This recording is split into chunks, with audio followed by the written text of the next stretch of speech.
किसी ने क्या नेक बात कही है, खुद में काबिलियत हो तो ही भरोसा कीजिए, वरना सहारे कितने भी अच्छे हों साथ छोड़ ही जाते हैं। और आज की कहानी का उद्देश्य इसी भरोसे को दिखाने का है। एक बार एक व्यापारी को अपने व्यवसाय में बहुत ही ज़्यादा नुकसान हुआ। उस पर काफ़ी ज़्यादा कर्ज चढ़ गया। वह समझ नहीं पा रहा था कि वह उस कर्ज को उतारेगा कैसे। हताशा और निराशा में उसका व्यवसाय से भी ध्यान हटता गया और वह दूर किसी शहर में जाकर भटकने लगा।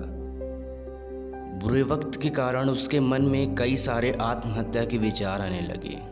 एक दिन वह पार्क में बैठा था कि तभी उसके पास एक व्यक्ति आया।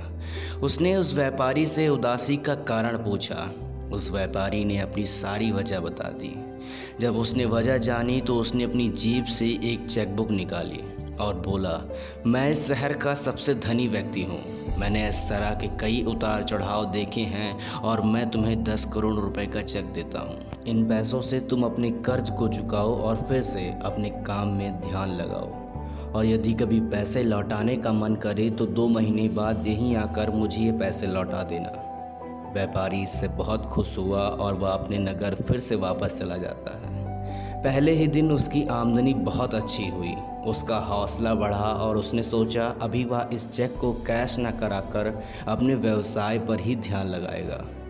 वह मेहनत करता गया और 2 ही महीने में उसने 10 करोड़ रुपए का व्यवसाय कर लिया।